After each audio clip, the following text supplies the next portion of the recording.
to the function, baby. Yeah. The Litty show.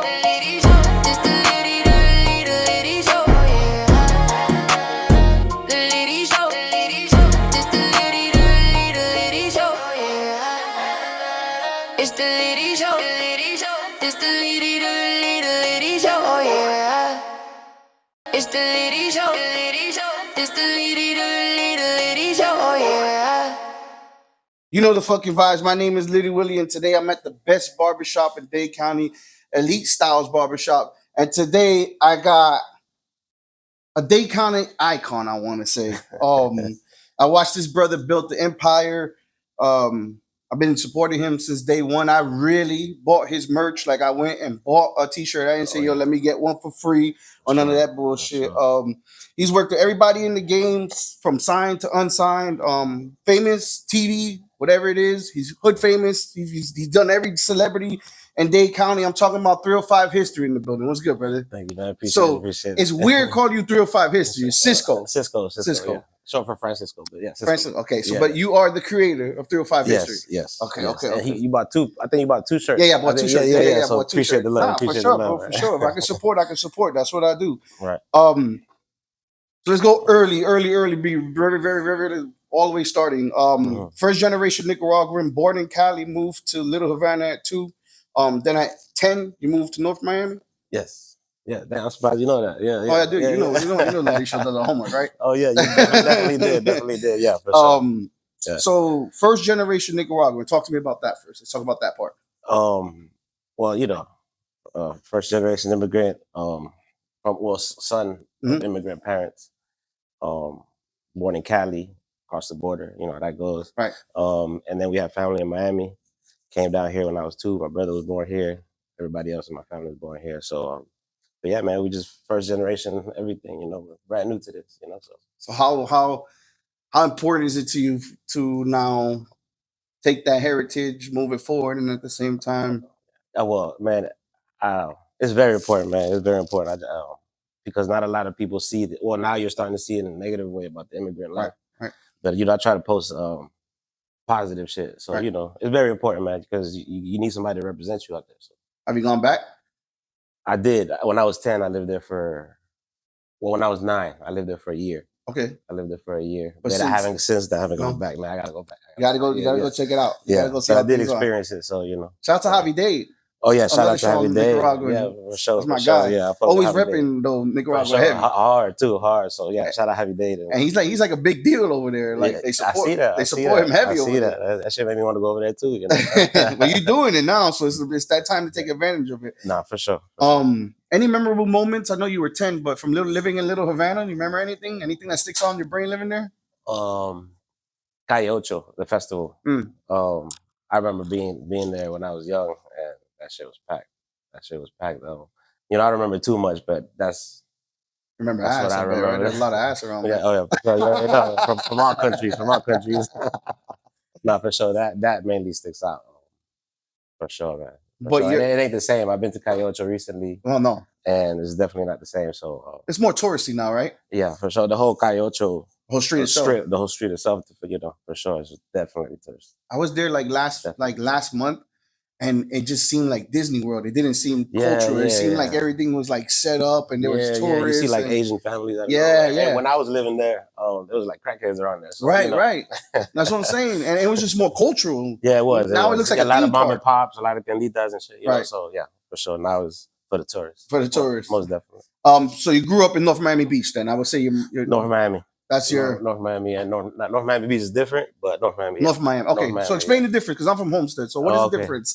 Well, it's not much of a difference, but it's kind of like Homestead in Florida City. Okay, kind of right there, but got you. It's different. What high school you went to?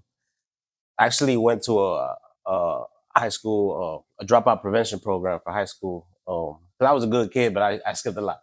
But when I was in school, I did good. So they offered me this dropout prevention program from the University of Miami. Oh shit!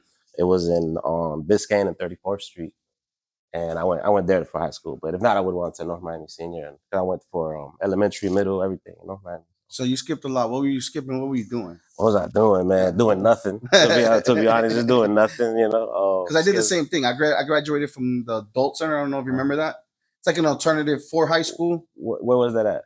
It's all over, but I went to the one down here in the south. Okay. But I barely graduated, and in the summer I graduated, and I was a year already behind. But skipping was just smoking. Yeah, smoking, and in middle school I didn't even smoke like that. I was just skipping, doing nothing really, watch TV. That's you it. know what I mean? Chilling with girls. Yeah. Didn't want to go to school. Yeah. That was it. Right. What were your hobbies growing up? I know 305 history came through the pandemic, and I want to talk about that later on. But I want to say growing up, like your teenage years up to 17, 18 years old, what were your hobbies? Making beats, man. I used to make beats. So you started that young? Yeah. And in high school, actually, in that program, it was an art teacher that introduced me to Fruity Loops. And he taught the whole school, the whole class how to use it. And from there, man, I just picked that up. And at one point I wanted to be a producer and got equipment. And so that was my hobby for sure. Was it Master P and weed that helped you get to those beats in your brain? Yeah, it was definitely weed for sure. But you know what song specifically? The Biggie Smalls with Bone. Bone and Biggie? Notorious Thugs. Yeah. That when I first smoked, I heard that shit. Out hearing shit in the background I never heard before. Right. Yeah, I remember that. That's that specific song. I remember like. So beat maker, it was Fruity Loops. What was your producer name? Producer name. Well, my childhood friends call me Frank. Yeah, so it was just that boy Frank. That's it. Keep it simple. Yeah. Why Frank? I don't know. I don't know how that stuck, bro. I never knew how that stuck. I know when I was young, my brother and my cousins, my homeboys used to call me Frank. It just stuck. It's weird as shit. It's weird as shit. I don't know how that stuck. But Cisco was from a chef I used to work for. Got you. And he made that stick, and he started calling me Cisco. It's crazy how you have a name and you don't even know where the fuck your name came from. Yeah. I don't know how. I don't know why they call me that. I got my name Litty Willie, so it was always Willie or Fat Boy before that. But then Litty Willie came from, I don't know if you know Chico. My brain just went fucking Chico City. Chico City. He's a Cuban dude, long hair. He worked for Power 96 on the radio. If I show you the name sound familiar. If I show you a picture of him, but anyway, I interviewed him. We were working. He's like, bro, you're always lit. And the show is called The Litty Show. I'm like, yeah. He's like, you should have a stage name. And I was like, yeah, I should, but it's just Willie. He's like, Litty Willie. I like that. And I said, I like that too. And I told him since that day, I said, bro, and no matter how long I've been, this was like 7 years ago. I said, no matter how long I'm gonna do this, I'm always gonna tell them you gave me the name. I'm not gonna act like I made it or nothing. I'm gonna be humble enough to say somebody gave me that name. Right. And I rock with it. Right. And it fits for sure. Give me 3 songs that you would love to have sampled. Have sampled? Like you. Like I have sampled. Oh shit. Okay, that's a good question. First thing that come up was Kanye. Like anything really. Let me see a Kanye song that one of my Kanye songs. So many. Okay, I'm gonna go with DJ Premier, One in a Million. I think he sampled it for Jay-Z on the second album. Yeah. That was a surprise when I first, because I got put onto that specific song later. And I thought that was amazing, how the way he sampled it, the Aaliyah thing and all that. So that one. Which reminds me of another Aaliyah song that Drake and Jeezy did on Drake's first album. Which one? I forgot how it goes, but it's Drake featuring Jeezy. Okay. And it had another Aaliyah sample, and I'm gonna go with that one. And Kanye has so many. Kanye has so many. Let me think. Graduation album is my favorite, so let me go with the Stronger. I thought that was Stronger. Yeah. It was different when I first heard it. Him sampling that type of genre. For sure, I'm gonna go with those off the top. Who's your top 3 producers? Top 3 producers. You say Kanye already, so I gotta take Kanye out of it. Actually, he's not. No. I'm gonna throw him on there for sure. There's so many of them. I need top 3 though. Yours. Cisco's pick. No 3. Orders. No who's better than who. Just Cisco's top 3. In Cisco's world. That influenced me the most. I'm gonna go with. I'm gonna go with Kanye. Alchemist. Alchemist and Beats by the Pound. They were a production team from No Limit. Okay. No Limit, Master P, No Limit Records. One of your inspirations. Beats by the Pound. Oh, Manny Fresh. Manny Fresh. I have that's number 1 for me actually. Manny Fresh, DJ Premier, and Beats by the Pound. I'm gonna go with those. Premier.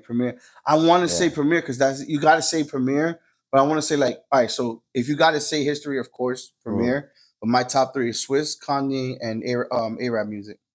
Swiss, Kanye, and A-Rap music. Swiss definitely. I'm thinking of the people who I was inspired by when I was making beats. Right. So That's your pick. Yeah, that's your Kanye. pick. There's no wrong answer. But there's a lot of them, like Heat Makers. They did a lot of shit for Dipset. Yeah.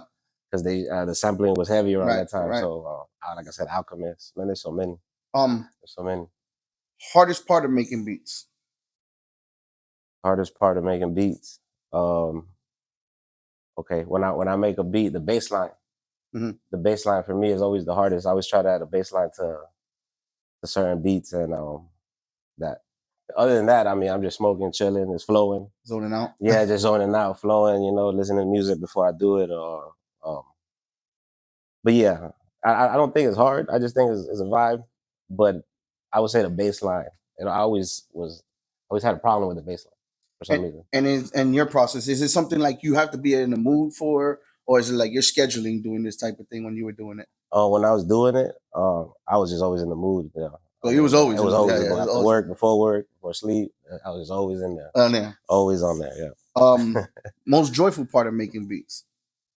People's reaction. Reactions. Okay. Yeah, when they like that shit, or artists be like, man, let me get that beat at that time. Yeah. The reaction when people like that shit. Now, were you selling, or were you selling beats, or did you make it that far? No, I didn't make it that far. I was trying to give them out to whatever artist I networked with. Connected with? Yeah, who I connected with at the time. And it was a little harder at the time. There wasn't social media, so it's word. Hustling. Yeah. Just you have to be out there. Guerrilla networking. Yeah, for sure. You were making up to 10 beats a day, like finishing and making up to 10 beats a day, you stated. Yeah. Is there someone that used one of your beats that we may be familiar with today? Ooh, that's a good question. Well, the host of the podcast, Erica P, she used to make music. So she jumped on it with a couple of people from North Miami. There was a song called North Miami Thing. Okay. Shout out to your host. Shout out to your show. We're gonna get into that though. Yeah. Okay. Yeah. But nope, and not nobody at the time that was that's out there right now. Right. No. Not yet though. No, not yet. No, not yet. Not yet. Exactly. Not yet. I want to make sure we put that big yet. Yeah, we're gonna come back to that for sure. For sure. Tell me, what's the love-hate relationship with Miami Beach? Well, I love the history. I love the history, the architecture. You love it, but what's the hate? The vibe, just the way the city is. I mean, I know it was a sundown town, and like I probably discriminate a lot. Also, the history of the town too is kind of the negative vibes. So Miami Beach was a sundown town? It was, yeah. Black people couldn't live there. They could only work there, and you had to have an ID. Like Muhammad Ali, who could fight there, but he had to stay in Brownsville, and just all that negative shit. And then now there's Muhammad Ali all over the place. Right. So it's like That's 305 history for y'all right here. I didn't know that, honestly. I didn't know Miami Beach was a sundown town. I did not know that. Yeah, it was a sundown town. Wow. And when did it change? Do you know roughly, or? Nah, off the top I can't think of it. It definitely was. Y'all look it up. Look it up. You ain't lying. You also rap. As they say, you dabbled with it. I did a little bit. Can we find any of your old stuff? Is that out there somewhere? No. Because I looked hard. Nah, I had some things on MySpace at the time, but MySpace, I tried to go back to it, look for it now, and nothing. Nothing. Was it a good thing it's gone, or? No, not necessarily. No? I think I'm confident to be like, yeah. It was early. It was early, but I feel like, okay, you can see. It was a vibe to it for sure. Were you always like into music? I know the beats and stuff like that, but rapping. And obviously you have the 305 history. But were you like into the party scene? Were you networking with people before all this, or no? No, I wasn't. I was just at the crib, making beats, sounding dope. I would network in that way. Right. Not in the parties. I never went to no. I ain't never been to live. I was never. Really, so you're a hermit. Yeah. I was just in the crib, you inside, inside, outside in different ways. Outside where you needed to be. Right. Exactly. Growing up, who did you inspire to be? Man, off the top, Master P, Russell Simmons, P Diddy before the whole thing. Just entrepreneurs like that, because I consider myself a hip hop head. So when I saw what they could do, You It know, was, especially Uncle Luke. You know, he's from Miami. So when I seen that and when I found that history out, yeah, people like that. Specifically, I'm gonna say P Diddy, Russell Simmons, and Master P.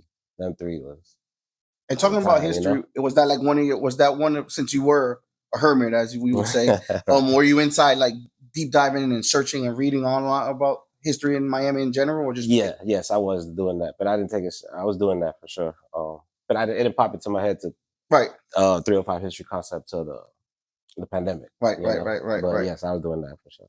Hell yeah. What is the biggest lesson you learned from up till 17? Because I want to say we become men 17 in our urban environment. So up to 17, what was the biggest lesson you learned that you could still remember and sticks with you today? Like from 17, but Down. a young. The biggest lesson. Biggest lesson. Hmm. I would say not everybody that starts with you is gonna finish with you, like in your life, or keep going all the way through Right. till you get old.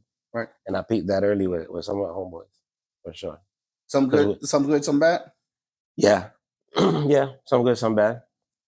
But yeah, that shit teaches you lessons for sure early on. You Yeah, find yeah, out, yeah, yeah. especially when you're out there uh, doing dirt and shit.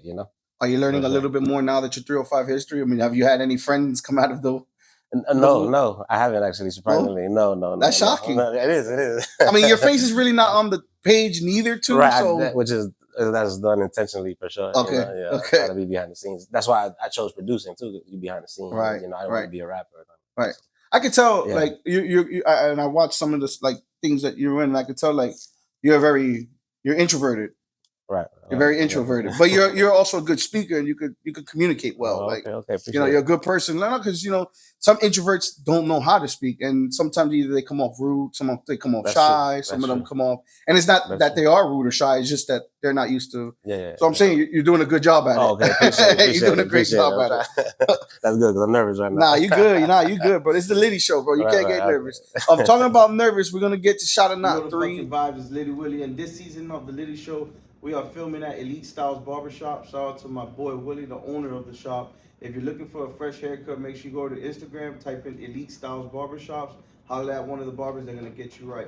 While you're at it, and while you're watching this commercial, make sure you like, comment, subscribe, and do all the stuff the YouTube people say. We out. The Litty Show, just the Litty Show, yeah.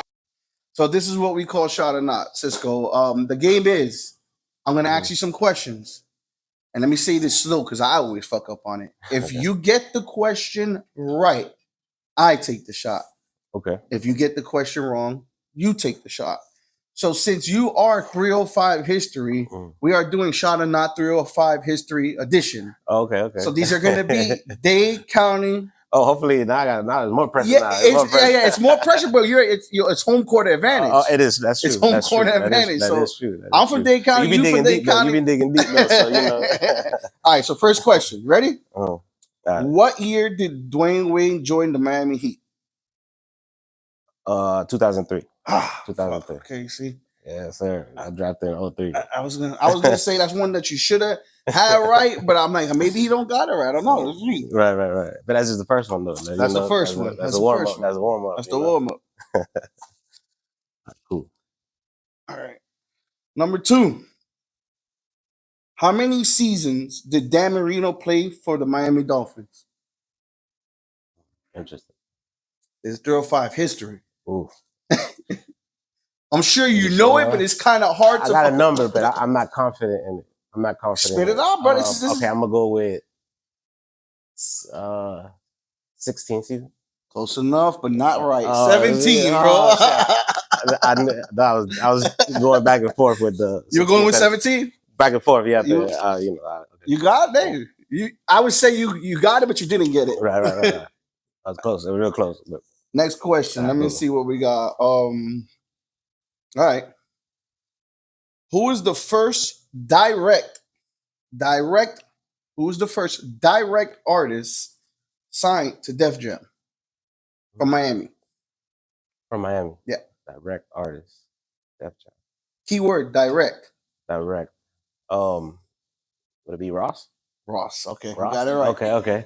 And I think I gave it away by saying direct. So not too many people know this. It could have been a trick question. I said, who was the first artist to get signed to Def Jam from Miami? It would have been Trick, because Trick, through Slip and Slide, had a distribution deal with Def Jam. Oh, okay. So I was thinking about doing that, but I think it was too cheaty to do that to you and fuck you up like that. No, it's all good. It's all good.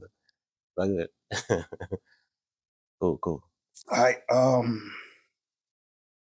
Next one. This is Dade County history right here. This is your kind of question. Okay.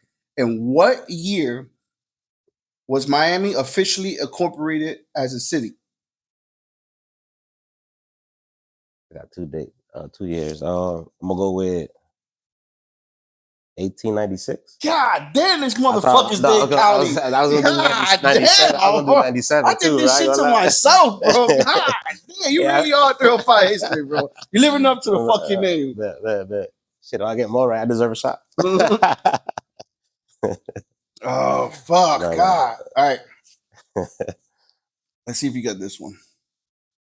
This is the last one. Okay. This is a double shot question. Okay. In Dade County, the city of Miami has the highest population at 440,000, which is considered downtown, Brickell, Wynwood, Little Havana. Okay. What city has the second largest population? In Dade County? In Dade County. I might have set myself up for double shot shit. Hialeah?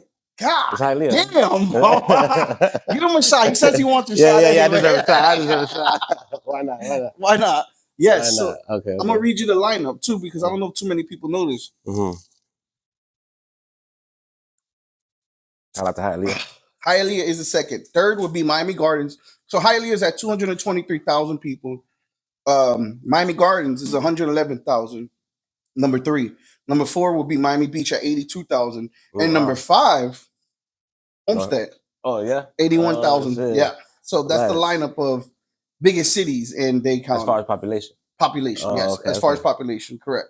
Right. But I know a lot of these cities have breakdowns, because a lot of people say Homestead, but Homestead in the mail is still considered Naranja, Princeton, all these other cities that are around Homestead. Right. Even though they have their own city names, they still fall under Homestead demographics. So that's why it would come into 81,000, because if you tell people that are from Homestead and you say, I live on 288, they'll be like, oh, I'm from Leisure City.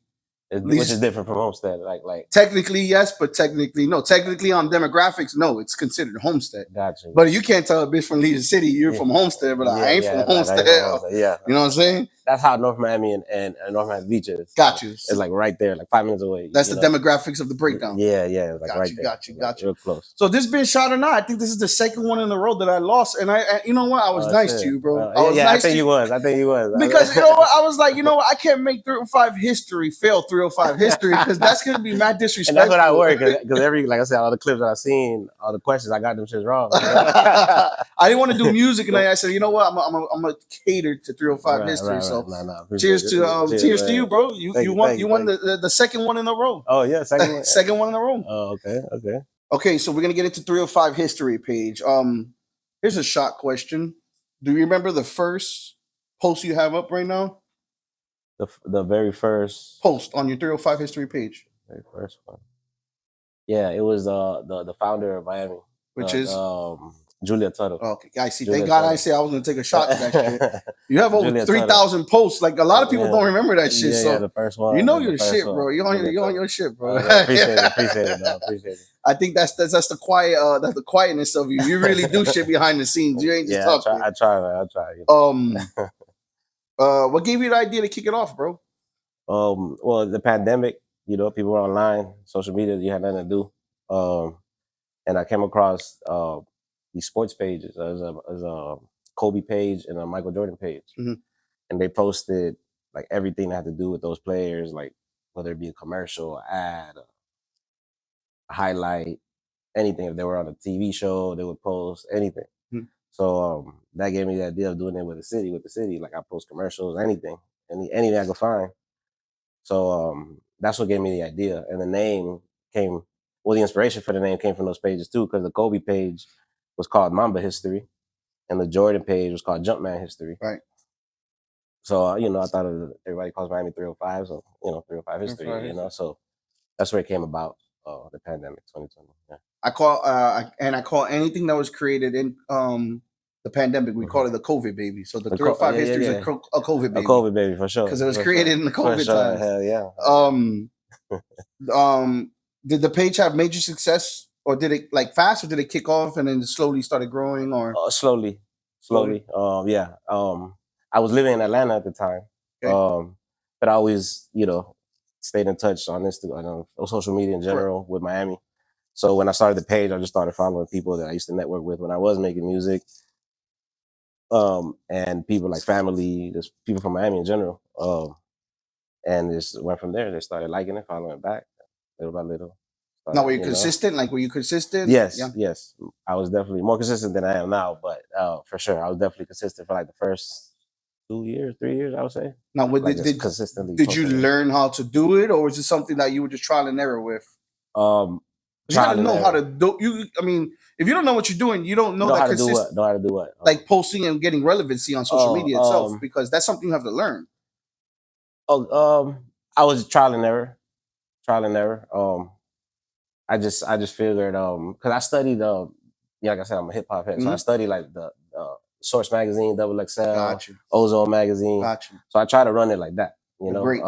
Yeah. So I try to make it look hard and cool. So you know, it slowly started picking up traction. But I would say trial and error. Yeah, I didn't. It's not like I knew And did how you to. do all the art? I did. I did the logo. I made the logo. The name. Yeah, That's whatever dope. little graphics. For the most part, I've done. Sometimes Ocean Lane did it. One Ocean Lane did it, and there's a couple of things that I outsourced. Yeah, Dope, dope. yeah. Who was the first person that acknowledged it and showed big love? Oh, one of the first ones is Abibi Lewis. Shout out to Abibi. Shout out to Baby Lewis. He's one of the first people that I guess prominent people you say that showed love. That's a big check mark Yeah, too. yeah, it is. It Shout is. out to what is this? Circle House. Circle Shout out to House, Circle yeah, House. Inner Circle, BB Lewis, all that. He hit me up. He hit me on a DM while I was at work, and he told me to call him. He sent me his number, Mm-hmm.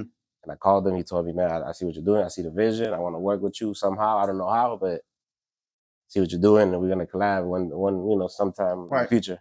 It's dope. And yeah, and he reposted a couple of things, early posts that I had posted. Mm-hmm. So you know, Did that help the page? it did because the logo was on there, and you know he's out here. You know Right. he's everywhere. So you know it definitely helped. Definitely helped. Shout out to Sure. BB for sure. Yeah, shout out to BB. What's the hardest part of all this? Staying consistent. Consistency. Staying consistent. You know, with life. You know, money, work, Yep. family. You know, I'm gonna get into you that. gotta I have a couple on you gotta that. stay focused, man, and you gotta just remember there's an end goal. Right. You know, you gotta have tunnel vision. Right. It's hard, but you know that's the hardest part for Oh, sure. you gotta stay locked in. For sure, You gotta stay locked in. I mean, I could tell you that I've literally failed by losing consistency on. I mean, I've been doing this for 9 years, so I've had my downtimes, and I've sat back and said I fell off of my consistency, and this is why I'm not in the same place where I was at up here. Gotcha. By failing to be consistent Right. as I was. For sure. Are there any other pages or brands out there like yours that have asked you to collaborate, or it's been the opposite? That asked me, yes.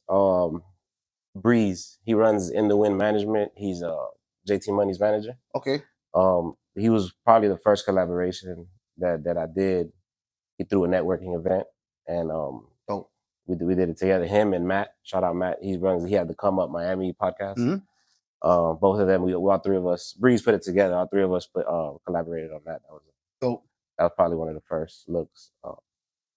And as far as me reaching out, Cushy Gigs, Okay. they did this logo here or this design. The back one. Yeah. So I just gave them the idea I had, and they brought it to life. And I guess that would be the first official collaboration that I reached out to somebody. Got you. Hell yeah. Have you met your false idol yet? False idol. You don't have to say their name, but right. But what do you mean by false idol? Somebody that you looked up to and said, "I always wanted to meet this person." When you meet them, you're like, "What the fuck?" Oh, okay. or maybe just not. You didn't expect them to be the way they were. Okay, yes. Yes. Yeah, okay. I didn't meet them, but Okay. yes. You had that experience. Yeah. Like, oh shit. Okay. That's what I call false idols. You know, the people we look up to, like, I really fuck with her, and then when you meet them, it's like. But the person didn't do too much to where I got a negative view of them still, but it was still like it was awkward. Yeah, it was awkward. It wasn't even towards me, but like okay. When it happened to me, I've learned that everybody's a human being, right? You know what I'm saying? And we kind of tend to think that some people are not human. I mean, not human beings, but you think that this person's just a good person just because they make good music or just because, and they're not, and that has happened. Right. I'll give you a name that I met that it was the opposite. I thought Al Sharpton was a person that was like rude and nasty. Oh yeah. And I interviewed him, and he is the most down to earth, humble person in the world. Oh yeah. All that thing you see on TV, I think it's just, and I'm not calling his character, but I can tell you that I did not experience anything of how he acts on TV. So Al Sharpton, I've seen a lot. Al Sharpton on TV a lot. What made you think he was? I just thought he was just a very confrontational person, and I thought he was very. And this is an ignorant thing for me to say, but I thought he was very prejudiced. Okay. I thought I thought he was very prejudiced, and I thought he was just so pro-black that anything else really didn't. He's completely different from that. He's down to earth. He's very in tune with hip hop and the culture of hip hop. Very in tune, more than like you would think. And that's another thing I thought he was like against hip hop and things like that. And it was the opposite. He gave me a story of how he met with Tupac in jail, and he was talking with Tupac and certain things and said certain things, which I don't want to quote, but but he was just in tune, and it was dope. It was very dope. Like it was. He's a good guy though. Shout out to Al Sharpton. Like shout out to Al cool dude. I mean, whatever negative politic bullshit that's going on, that's not for me to. I don't care for it, but I can tell you as a person to person, he gave me a good feeling. Oh, okay, nice. What does it take to be considered 305 history? Okay, consistency, doing something that the people from the city love and support consistently.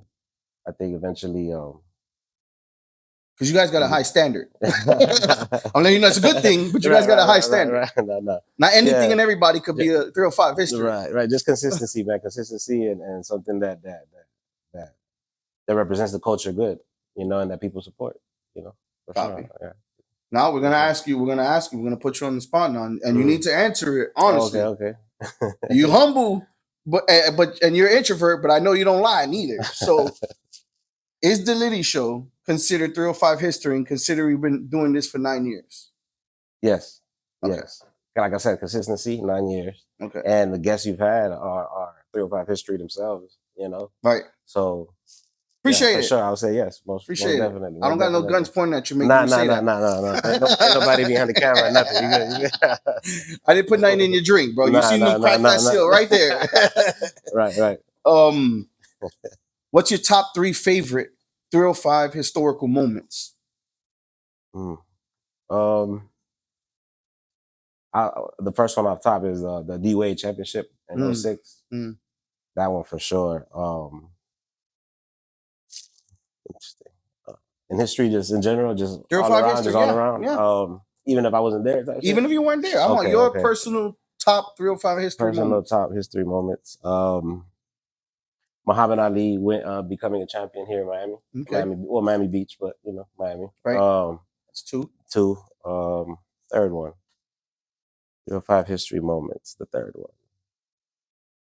I love the whole Hurricanes run that they just did. Okay. And been playing in the city, even though they didn't get to the trophy. You know what I mean? Right. But that had the whole city. It had a different energy that I haven't seen before. Yeah, for sure. That's dope. I'd say those 3. Those 3 for sure. Not that. One that I wanted you to say, but I know this is you. But one I wanted you to mention was that a lot of people don't seem to forget, but we had the music on lock from like 2007 to 2012. Oh yeah. Like Yeah. from is that more or less the right 7 to 12? Like I think Pitt's album came out in 04, 05. Right. Well, So that was I the would say beginning. the beginning. Right. Yeah. But the yeah, The I would say hot, 06. like I would say 06 to 12. 12, 13. Yeah. Bro, I Yeah, mean, but it was a long run for sure. I'm a hip hop. Yeah. I love hip hop, so I can tell you that was like one of the proudest moments to be from Dade County Yeah, when right. it came musically, bro. Like, Yeah. I feel like Khaled helped that a lot because he put a lot of people together yeah, and kept that shit going, even with different cities involving them, Right. you know, and just, you know, doing those not remixes, but those, you know, that big everything. roster on the Yeah. song, like all stars on the song and shit. So, yeah. We were bigger than Atlanta. Yeah. At one point, yeah. We were bigger than New York. Yeah, it was big. It was big. We were bigger had than New York Texas, artists like, come down, yeah. Atlanta artists come down. Yeah. Lil Wayne moved to Miami, Exactly. Baby moved For to sure. Miami. And that was around Katrina, which was 05. Yeah. So yeah, around there, yeah. But it was a great time for music. I definitely agree for It was sure. a great, and I always sit back and say, why can't we just have one more run like that before I die, bro? But it's collaboration. Yeah. That's what I think. Yeah, you know, because everybody was collaborating in the city. Everybody, you know, was capitalizing off that. You know what I mean? Right. And sure. we had so much. Our underground artists were hotter than sign artists out of Florida back then. Right. Like, and everybody was dancing, everybody was happy. Like, it was a good time. Miami was the shit everywhere, you know. I mean, we still are the shit, but for sure. Never use the word "was" when we say we are the shit. Shout out to Dade County. For sure.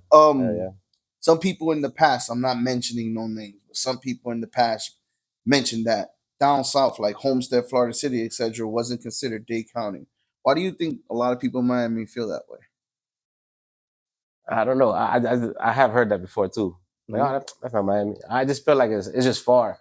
I just feel like the distance and people, even now when I like came down here, you know, the sun was setting, but I could still like, damn, it feels like I'm not even in Miami. But, you know, it feels like somewhere in Florida, you know. Right. But it is I consider it Miami, you know, Dade County. But did you come down here when you were younger for anything? I did. My mom used to be out here in the flea markets. In the flea market, selling shit in the flea markets. So I was here. I remember it being hot as fuck and trying some good ass tacos.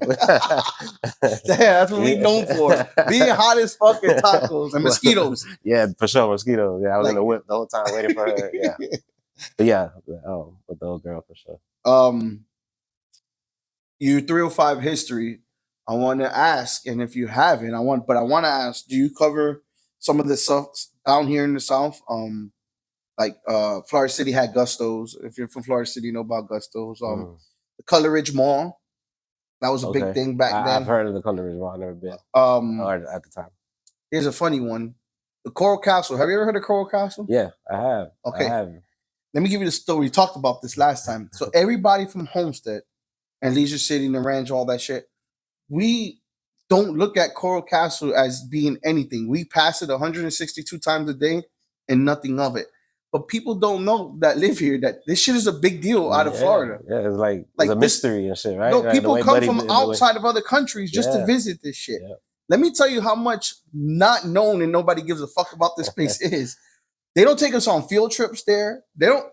You would think that their school would take us to something. Yeah, bro. I tell people all the time, yo, you been to Cork? I don't know what the fuck. Like, what is that? What is? But that's Miami in general, man. They don't really like they don't really try to keep the history alive, right? You know what I mean? But Coral Castle's a really big that's huge thing. too. Yeah, I didn't know like the Miami Circle in Brickell. That's huge, and it's just a patch of grass. Right, you know? right. They covered it with grass because of the whole weather thing, but that's like thousands of years of Indian. Yes, thing, you know. Yes, and there's nothing. Yes, people walking their dogs and shit, you know, over it. Also, I don't know if you know 305 history. Your 305 history. Homestead Senior High School is the most southernest high school in the United States. The Keys don't count because the Keys are islands that are not connected to the country. So the mainland, right? Mainland. So we are the most southernest high school in the United States of America. That's a good fact. I didn't know that. Look it up. So I mean, shout out Homestead High. Shout out to Homestead. We the Broncos. Yes, sir. But no, the Keys count. I'm not taking the Keys out of it, but they're honestly they're islands. Yeah. So they say part of the whole land itself. Homestead Senior High School is the most southern high school. Florida City doesn't have a high school there. No. So everybody from Florida City goes to Homestead. Oh, okay, nice. Wait, matter of fact, don't they got like a private high school or some shit in Florida City? No. No, not no, even. Yeah, no. So we no. still got We still still hold that title. Homestead. And then also shout out to Last Chance. Have you ever heard of Last Chance? Nah, I haven't. Last Chance is a bar. So you take US 1, and right before you get on the road to the keys, I have heard of it. Then. that's a bar. People have told me about it. Okay. So it's a bar and a liquor store, but they sell liquor to like 3, 4, 5 in the morning. So you go, that's that one liquor store back in the days that you would get fucked up and then, I gotta get another bottle. You go there. Go to Last Chance. Okay. I mean, they don't like our complexion in there, I don't think. But they still sell you the liquor, you know what I'm saying? Okay, So you still got, but I'm giving you some down south. Oh, okay, that's good. I appreciate it. That's good. That's good. And I've only been there. Yeah, Last Chance is still there. It's still there? Okay. Last Chance. I only been in Homestead since 2003, so about 20-something years I've been there. But I still, no. They took my New York card from me. That's it. They tell me I'm not from New York no more. I'm from Dade County. I'm from Homestead, so I'm okay with it though. I'm okay with it. I tell people now I'm born in the Bronx, made in Dade. Made in Dade, yeah. Who hasn't reached out or acknowledged you guys yet, but you're waiting for to give you a check mark on from Dade County? Yeah, well, we start to acknowledge Pitbull. Shout out to Pitbull. Shout out to Pitbull. I came across and interacted and spoke with a lot of people that I grew up looking up to, like Trig, Ross. He acknowledged Des Lock, Billy Blue, everybody that showed us love somehow. But Pitbull, not yet. I'm gonna get his attention though. I'm gonna get his attention, you know. Matter of fact, this one right here. Yeah, that's it. Matter of fact, we're gonna make a clip out of this. I want everybody to comment below and tag Pitbull on this one right here. Yes, sir. For 305 History and the Litty Show. That's right. We're gonna make this one a viral watch. Yeah, we're gonna do it. We're gonna make it happen. What has been the hardest part of this whole journey for you and your team when it comes to 305 History? For you and your team. For me and my team.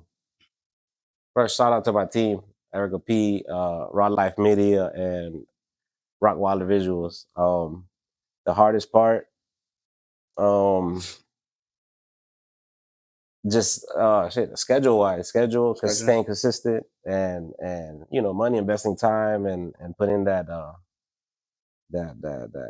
equity in there, like putting in that work. But yeah, I mean, when we do make it happen, the energy and the chemistry flows. It works. Everybody knows their role. Everybody suggests good ideas. Yeah, I mean, it's a simple answer, but I would say the schedule. Right? The schedule. Everybody got life going, so schedule. What's the biggest lesson you learned being in this business? Being in this business. Well, most lessons I learned weren't. I didn't learn any in these business. I mean, I wouldn't say I didn't learn any, but like the core lessons I learned, like when I was selling dope. And I incorporate those here. So I feel like a lot of stuff that would affect somebody that's not out in the street or a street mentality, it would affect them more than somebody that comes from that street mentality, man. Because like you said, I'm an introvert. I try not to get too friendly. I sit back and take notes. But I had to.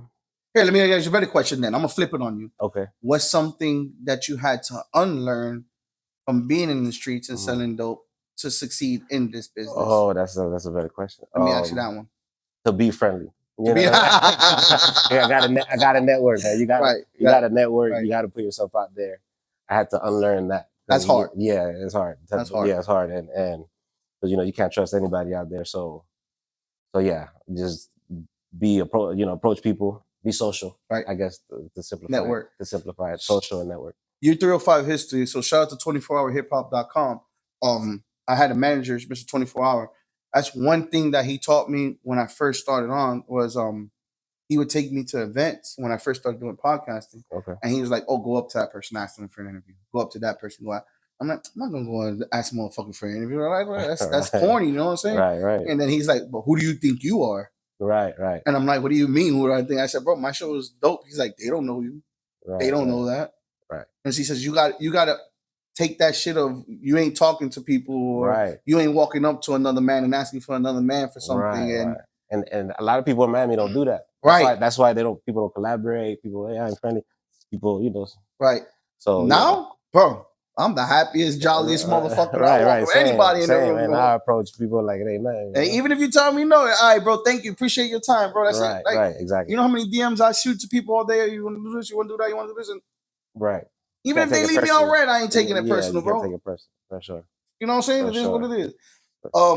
You lived in Atlanta for 8 years, and you said Atlanta supporters supports each other, and that's how you believe that Atlanta got successful. Do you believe Dade County doesn't support each other? And if so, why do you believe there's so much division? I think some artists do collaborate. For sure. A lot of people support. Like I seen a lot of guests, real Miami people in your shit, and they're supporting you. So I feel like the major players don't show as love to so as much love as they should to. What do you think? I don't want to use gatekeeping thing because but and then some do, but I guess just not in a significant way. I guess you know what I mean. But yeah, I've heard this thing that always bothered me, and maybe you heard it too, which a lot of bigger celebrities or a lot of bigger people in bigger places have stated, not making yourself too accessible. Okay. And they stated that, because I've talked to people that are on bigger levels, and they're like, and they've honestly told me before, you're not big enough for me to get on your platform for certain things. Right. Do you see a problem in that? Do you think that's right? No, I think that's right. You gotta be realistic. You know what I mean? Like, if I'm just starting something off, I can't expect like Pitbull or Rick Ross to show love immediately. You gotta work your way up, Right, to be seen. So what if Jay-Z, being from Bed-Stuy, has a guy that's been doing Bed-Stuy history for 5 to 7 years? Everybody in Bed-Stuy knows him. Is Jay-Z obligated to do something with him? Oh, that's a good question. In any which way he could, somehow, some way, yes. Not fully like, hey, I'm gonna be on your shit, hey, make a special about Jay-Z. Right. But somehow, some way, maybe connect them with a videographer, maybe connect them with a photographer. Right. He could definitely help somehow, some way, Right. for sure. He doesn't have to lend them his whole brand immediately. Like, hey, you my homeboy. Right. Because you gotta protect the brand. But he could definitely help behind the scenes somehow. Right. For sure, most definitely. I like that answer. Yeah, I like that answer because I think that's where the bridges don't connect, is behind the scenes. Because you know what? Maybe you can't go on the Litty show because you're 3 billion and we're just 100,000. Right. But maybe you can send something to get it up to that level. Just indirectly, somehow, somehow, some way. Right. Somehow, some I like way, that answer. I think so. If he's your homeboy and you grew up with him and I see him trying to do something good too, why not? Why not? Right. Why not? And a lot of things what people have to understand in Miami too, and I think this is a lot of people mess up too, is not taking things so personal. Right. Because for sure, denial is not personal all the time. Mm-hmm. A lot of people take denial as, oh, he don't fuck with me, he don't like me. I mean, it's not always that. Right. For sure. Sometimes it just doesn't make sense. Right.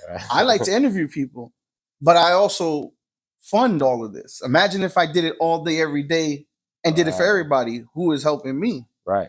Exactly. That doesn't make sense. So it's not that I don't want to interview you. It's like I don't have the time. Right. I don't have the phone space. And a lot of people don't understand the business side of it. They just feel like, especially in Miami, I feel like a place like Atlanta knows more because the industry's there already. Right. So, you got a lot of people that know about the industry. Right. Right. Without even actually being in the industry, they might know somebody else that's in it. For sure. Do you think Miami's getting better when it comes to this crab in the barrel mentality? Do you think it's? I think so. Yeah, I think so. I agree. I think so for sure. I think so with the platforms that's being created now and the artists. Yeah, I think so. I say yes. So we're moving somewhere. Yeah, slowly but surely. Slowly but surely. Yeah. What was the biggest oh shit moment on your page? Like, oh shit, this happened. When Rick Ross followed. Rick Ross followed the page, and that was the first one. Well, when any of those people, like Trina followed. Gotcha. Because I was young in middle school looking at these people on TV on 106 in Park, and right, and so I'm like, right. I would say that.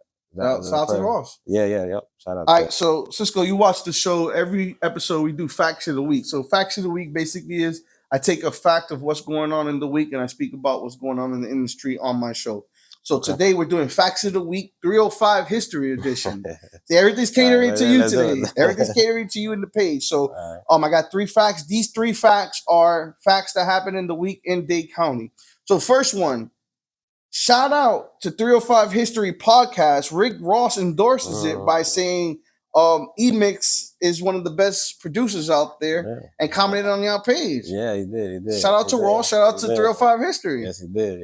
That was a big alley-oop. It was. Yeah, he's not following anymore, but shout out to Ross for commenting. Yeah, man, he showed love a lot. He reposted a lot of shit before. Dope. When obviously when he's involved in it. Right. But yeah, man, he shows love. That was a big deal this week. Sure. That was a big deal. It was. Yeah, for sure. Slowly but surely. No, it's happening, my brother. It's happening. Second fact of the week.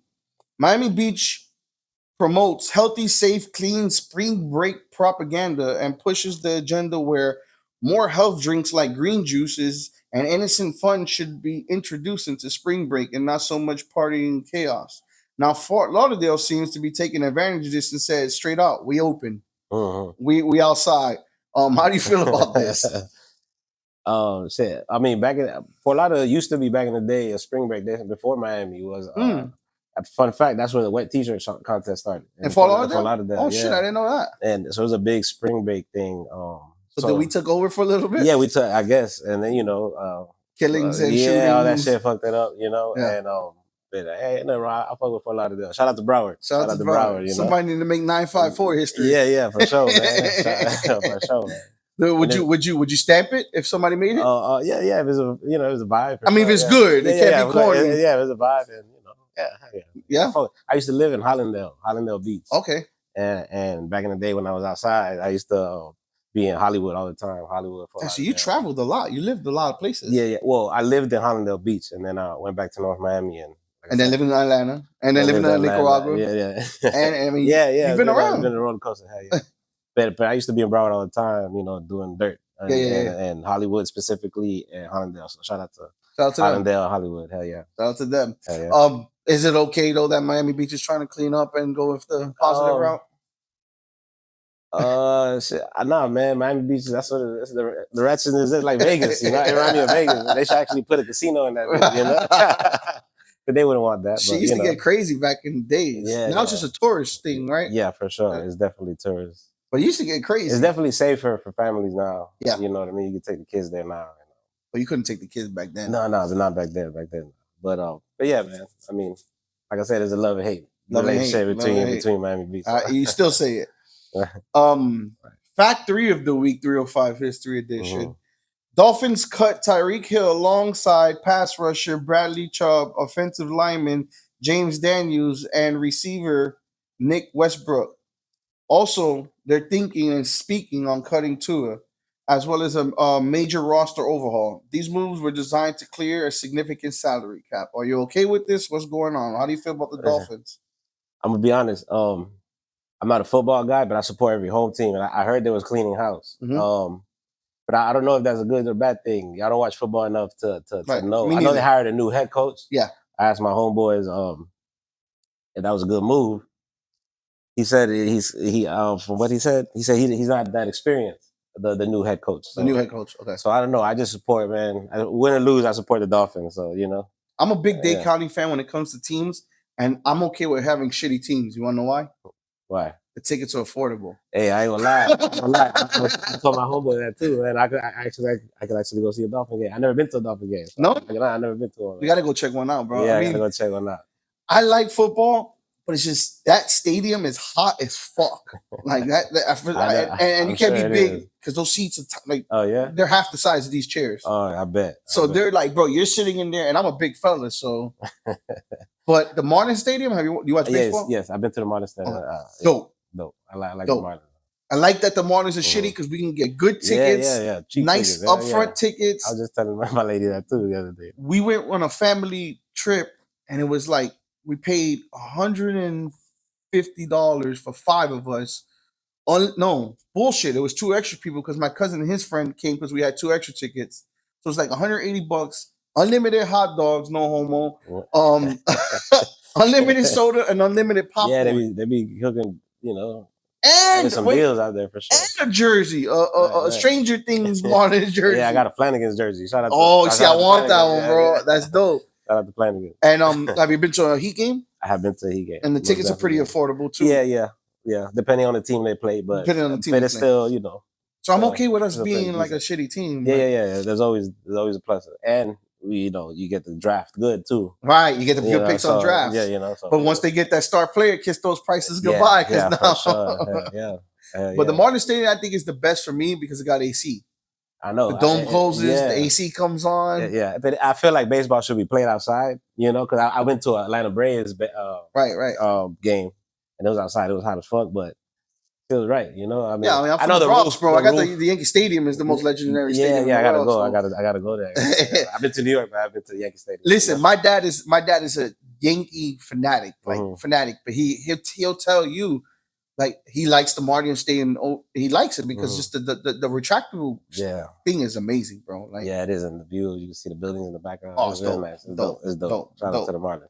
Facts of the week. Do you have a fact of the week that you need to shout out or speak on? Shout out because you 305 history. Is there anything that you need to stamp for the week? No, not off the top. No, not off the I brought top. your Rick Ross story, so I think that was it, right? That probably would have been it for sure. I stole your shit. That would have been it for sure. No, I can't think of nothing. No, I can't think of nothing. How 6ix9ine said I stole that shit, bro. All right, so I want to get into the podcast. I want to get into radio. I want to get into merch. So right now, you guys got a podcast out, 305 History podcast. You got 4 episodes, which is ABB Lewis, DJ Lucky C, E-Mix, and Gorilla Tech. What inspired you guys to do the podcast?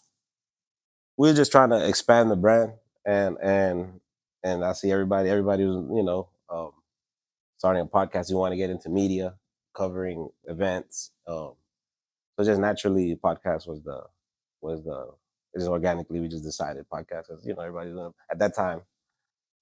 When we came up with the idea, everybody was doing a podcast, and still people you see podcasts popping up all the time. So I know. So yeah, just a natural extension, I guess, media wise. Right. Media wise. What made you not want to be the host? Man, I'm introvert, I guess. Man, I just don't like to be in front of the camera, unless I have to be. Right. Right. Which is like you said, I had to learn the whole street shit. Like, if you gotta be friendly, be friendly. Right. So, but yeah, that's what made me not want to be in front of the camera. And you got a good host though. Your host is great. Oh, appreciate it. It's Erica, right? You said Erica P. Yeah. Erica P. Yeah, that's my lady. That's a lady fun too? fact. That's a 305 history fun fact. 305 history fun fact. Kids and everything. Yeah, mother and my kids. Yeah. Okay, so that's your wife. Yeah, we've been together since 1998. Yeah. Damn. So it's a long time, bro. A long time. So are you proud of her? How she's running the show? Oh, for sure, for sure. And when we were making music, she used to make music too. She actually was the artist that I would produce for, and she would do showcases together. And now, was she your number one pick to be your host, or did you? Yeah, for sure. Off rip, because she, a lot of people in Miami, as far as like local artists, know her already. Okay. So to some people, she's a familiar face, and she has the energy, and she's been. Oh no, the show's entertaining. She's comfortable in front of the camera, in front of people. So, yeah. How do you go about picking your guests? First, I go right. Well, right now, I'm going with people who have shown love before, who support the page and have commented, have DM'd me. If you want to be on a podcast, just tell some stories, bring that nostalgia, and yeah, that's how. For now, that's how I'm picking them. What's the most challenging part of the podcast? Because it's not being ready, being ready, and making sure I'm on point. With the memory, with the memory cards, the camera, the equipment. Being ready, and I'll say that. And that's, I guess, the question. Try to make sure the questions are good.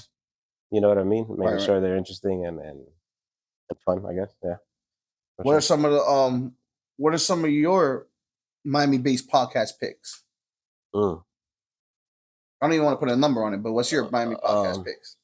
Like my favorites type shit? Yeah, your picks. Okay, we got to start with Litty, the Litty show, you know what I'm saying? You got to say that. Like I said, no guns in the room. No guns. So we got to start that, because I like the guests you have, you know what I mean? Like, and the stories that I've seen, a lot of the episodes I've seen. Got to go with Drink Chaps. the Come Up Miami Matt. He hasn't done it in a while, but I like this concept. Come Up Miami. We did a season together. I did. I Yeah. remember that. Yeah, we're hosting together, right? Yeah, we did. Yeah. I remember that.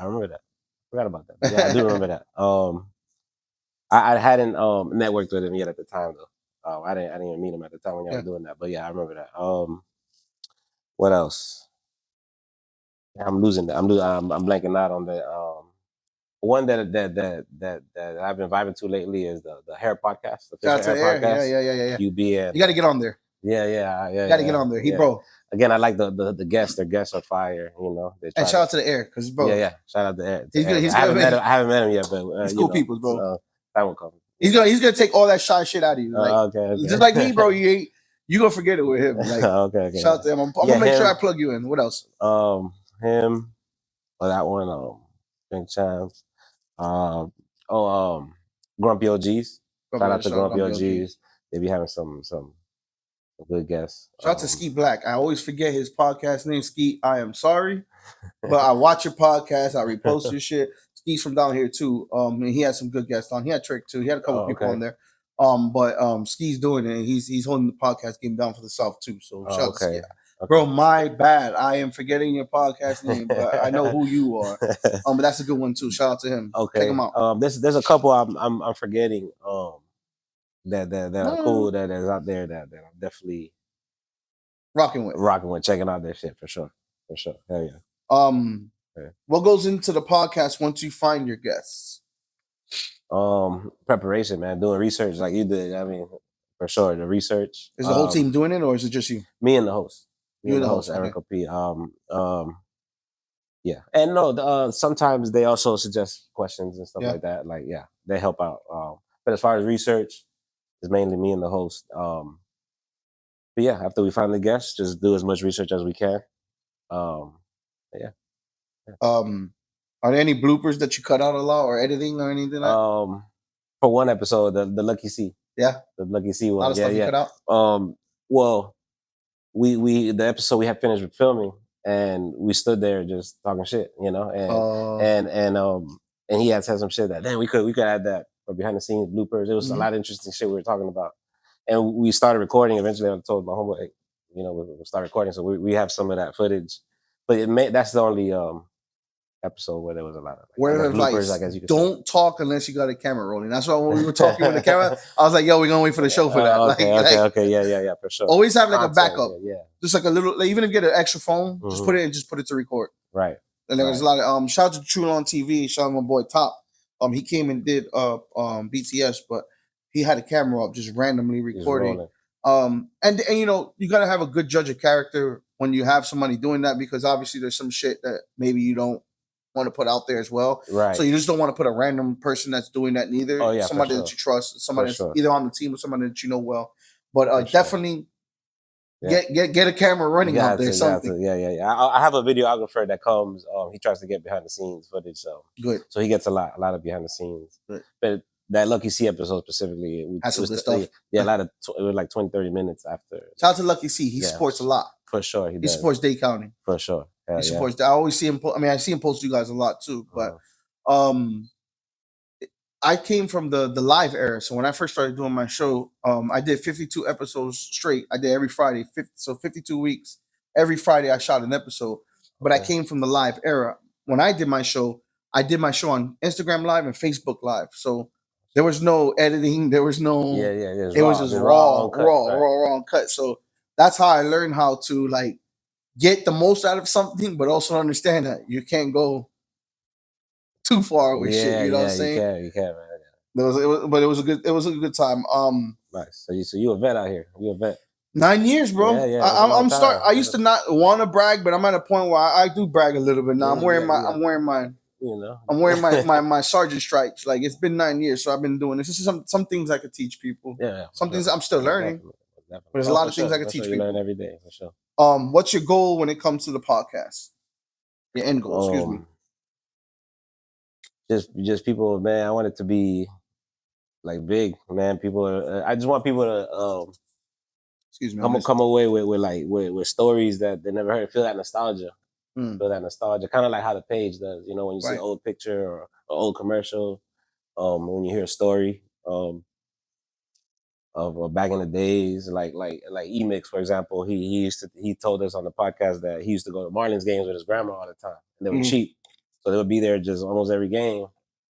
Little stories like that bring that nostalgia. Somebody else might be, oh, I used to do that with like my parents or whatever. You know, the end goal for me would be for somebody to have that nostalgia, that good feeling. Like I remember that. You know what I mean?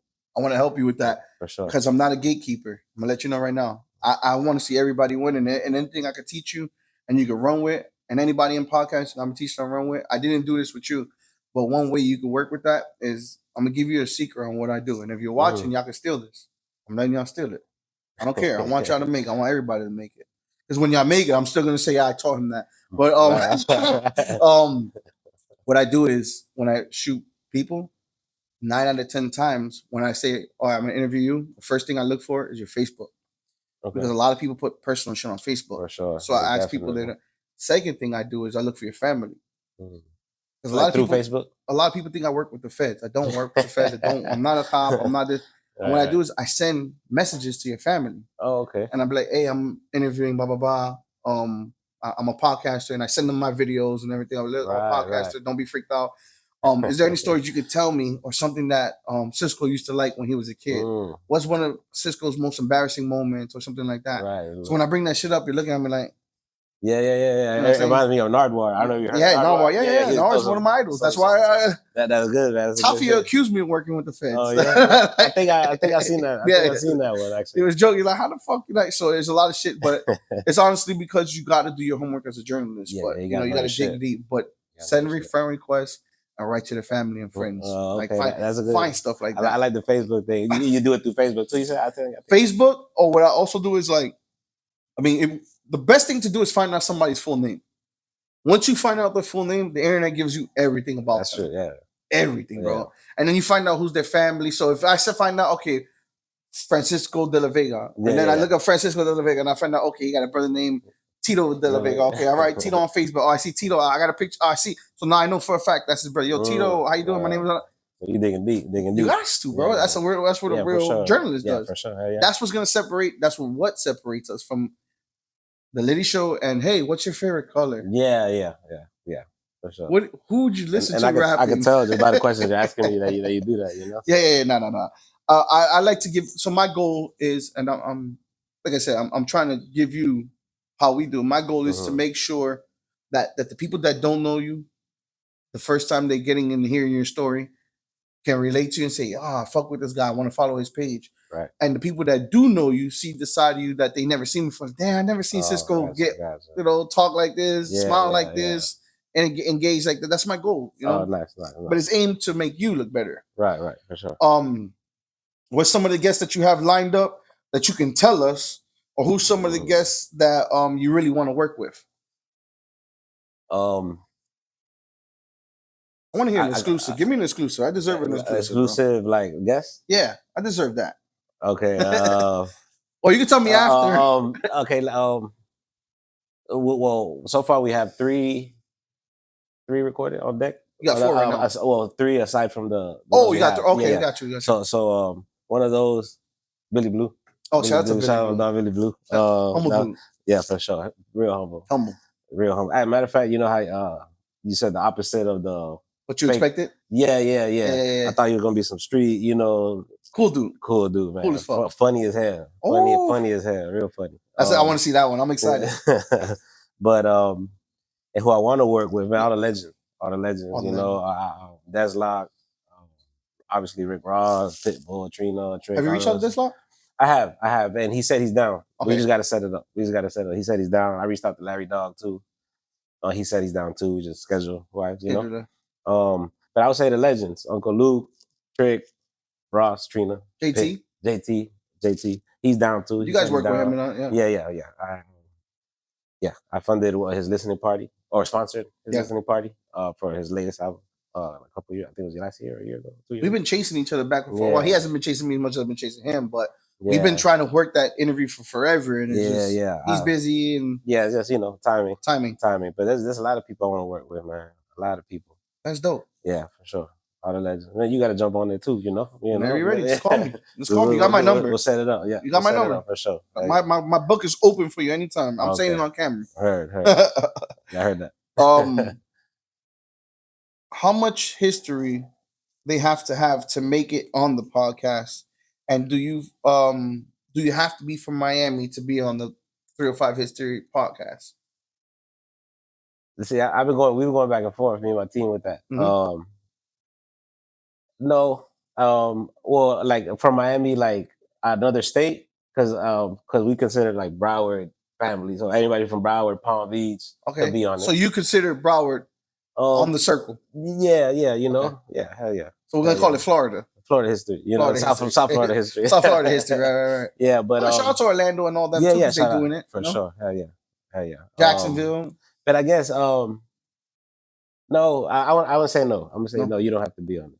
You don't have to be from Miami specifically, but you have to have made some noise here in Miami. Impact. I guess Right. Impact in Miami. Right. I guess I would say that. Right, because Plies is from Duval. Right. No, Pie's from West Florida, Fort Myers. Fort Myers, excuse me. No, yeah, Fort Myers. Shout out to Duval though. I forgot about Duval and Jacksonville. Yeah. He's from Fort Myers, right? But Plies made a very big impact down here. He did. He was signing Slip and Slide, and hell yeah. So that would be a dope. That would be I would deal that for him. Fat Joe. Have him on there. Fat Joe, he been here. Noriega, he been on here. Yeah. EFN. Even he's from Miami, so he should be on there. Khaled, he's originally from New Orleans, and he lived in Orlando, but I have him on there. Yeah. He made history here too. So dope. Yeah. 305 Radio. Talk to me about that. 305 History Radio, or how do you call it? 305 History Radio. 305 History. Talk to me about that. Just again, nostalgia with the music this time though, with the audio. And like I told you, I used to religiously read The Source, Double XL, Ozone. So, this 305 history in general is influenced by music, specifically hip hop. Mm-hmm. So, I just thought it's my little Source Double XL thing. So you're still doing it though? Yeah. Eventually, I'm going to start a playlist and feature a lot of local artists and help, erase that crabbing of bucket mentality. And help the locals. Who's your top three in no order? No order. No, we're not making this like who's better than who. Right. But who's Cisco's top three signed Miami artists and top three unsigned Miami artists? Miami only, not Florida. Right, Miami only, not Florida. Yeah. Signed and unsigned. Signed, I'm gonna have to go with who influenced me, man. Trick, Pitt, and Ross. Okay. And unsigned? Unsigned. Unsigned, like they got their own label, but they're not major type of thing. Like, let's not do major. Yeah, not major. Not major. Let's say that. Because I will go with Iceberg. Okay. Iceberg, he has his own thing, like with Livehouse, Iceberg. Bushy B, he's signed to Livehouse, which is Iceberg's. He got his own thing too, but he's affiliated with Livehouse and Iceberg. I hate to put both of them because they're kind of the same. Nah, but that's your pick, bro. That's your pick. Yeah, I'll say Bushy B, Iceberg, and who else I rock with? There's a lot. Let me see. Well, I'm a hip hop head, so I like traditional hip hop too. So I'm gonna say Shotty. I like Shotty 305. Shotty 305. Okay, dope. I like his. That's what I want to get on the show too. Yeah, man. He got good wordplay and his production is crazy. I like the pick. Yeah. I like the pick. I personally bought one of your two, like you said. I bought two of your shirts. Right. I want to talk about your merch. It's highly sought out, and I know that you made a limited run on certain things like that hoodie. On this, the hoodie is only two though. It was just a sample. I said, hey, you can throw it on the hoodie. They gave it to me on the house. Shout out Cushy Gigs. But it was a limited run with the shirts because it was originally a shirt. It was limited and people I used it more mainly to market though. I gave them out. I gave some to EFN, Lucky C, JT Money, Cool and Dre, all the big, and they actually answered the DM and I sent it to them. Udonis Haslam hit me up personally on the DM. Wow. I sent some to him. Dope.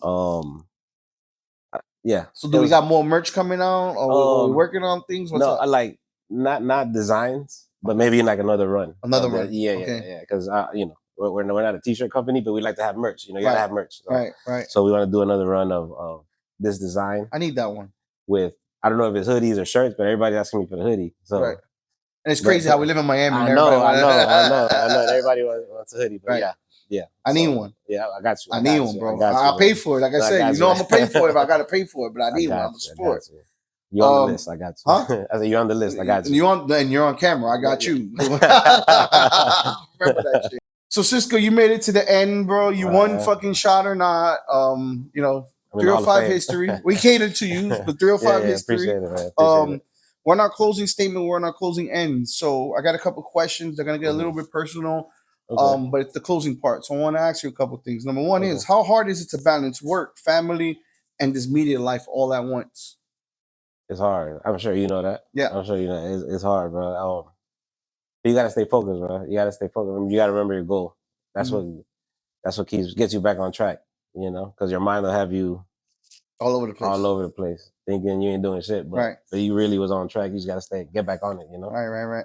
For for the people that don't know, how much money is invested into this that you haven't seen back yet? Oh man, I haven't seen no money except for the shirts. But I didn't make no. It wasn't profit. It was just half of my money back. Right.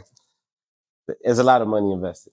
You running on faith, really. You know, betting on yourself type shit. You know what I mean? Mm-hmm. So you got to believe in yourself if you're gonna bet on yourself. If not, it's just a waste. You know. Yeah. There's a lot of money that goes into this. Lots. Most definitely. Lots. Most definitely. I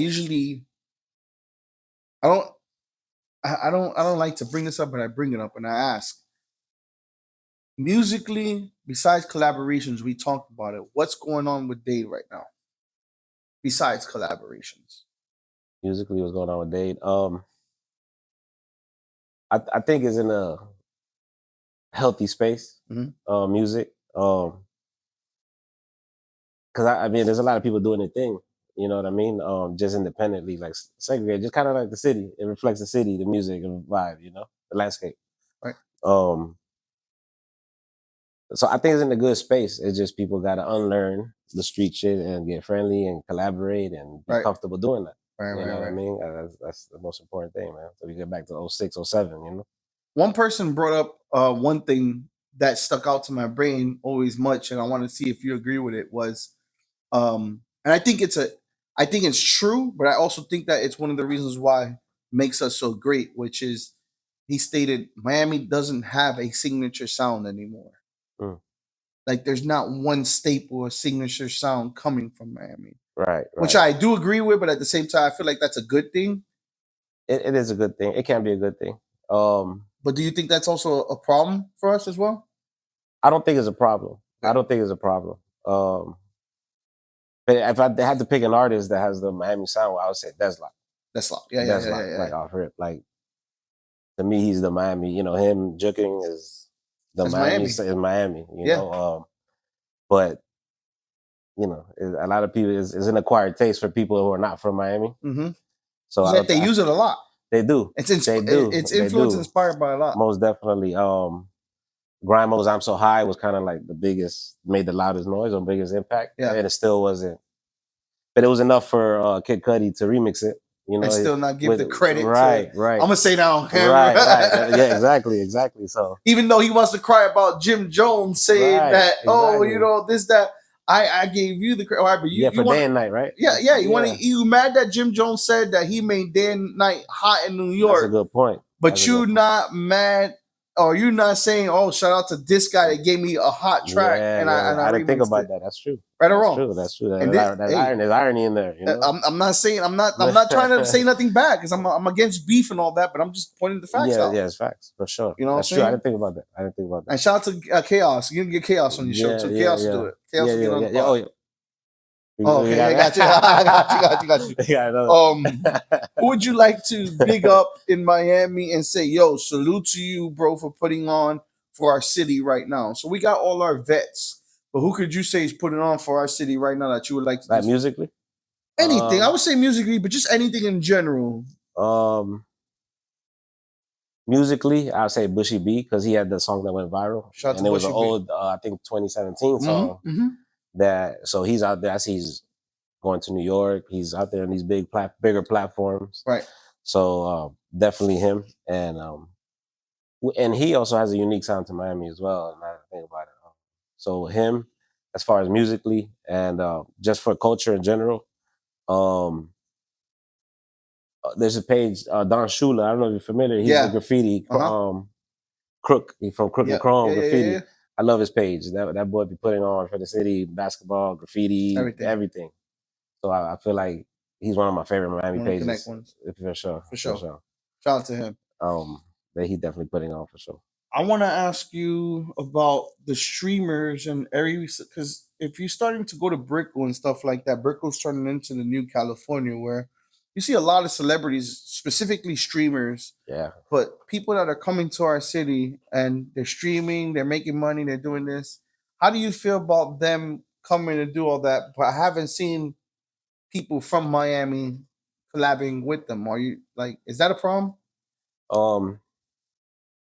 No, I mean, people just got to do that. Got to capitalize on it. Just how what Khaled did it. You know, if there's streaming going, I've been to Brickell and I've seen the fucking streamers everywhere. You know, right. I mean, the famous with ones. the tripods in the middle. Of the You got the Neon Kid. right, You got the Jack Dorsey all of them, Kid. they all come You got, through. they're all here a lot. They all- 6ix9ine's over here all the time. Like, right.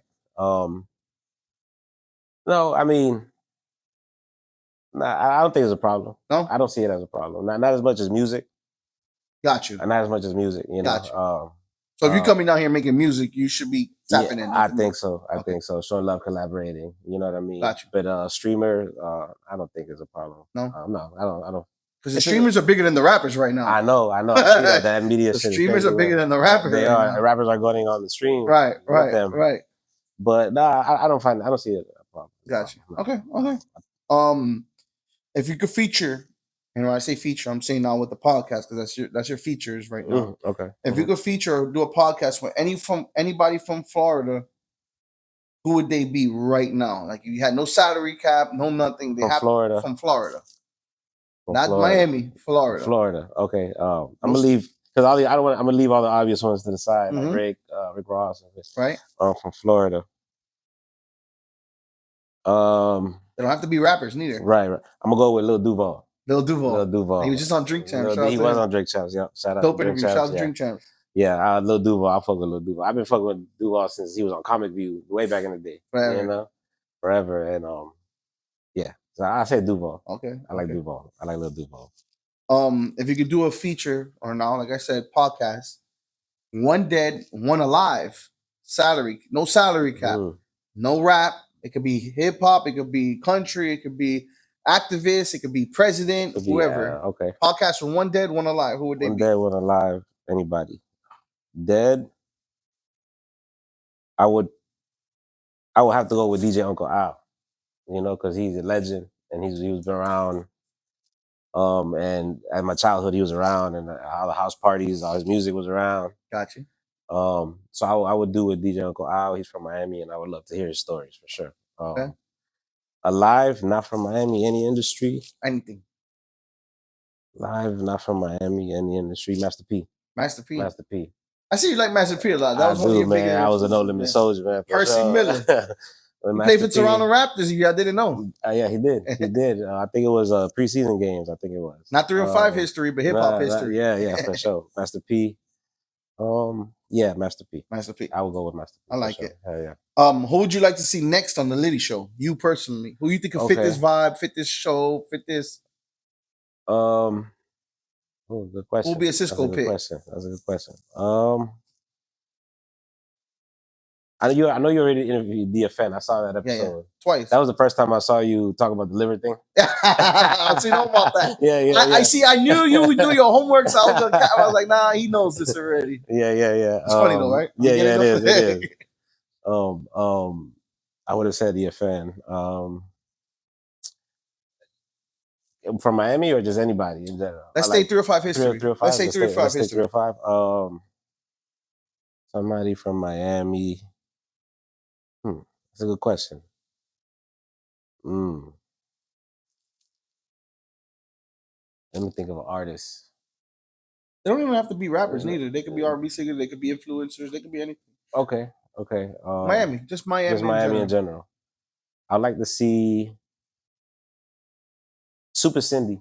Super Cindy. Super Cindy. Shout out to Super Cindy. I met her once. She's been around for a while, and I feel like she would have a lot of stories. She met a lot of artists. Out to Super Cindy. And yeah, I'm gonna DM her. I'm gonna go with Super Cindy. I'm gonna DM her. Super Cindy. I'm gonna DM her. We're gonna make another clip and tag her on this one too. Yeah. Tag Super Cindy. Tag Super Litty. Cindy on this one. Yeah. Now I need your answer. We call this Google. I say Google review. Okay. How do you think we can improve our show? What should we fix? And I like criticism, so go ahead. Okay.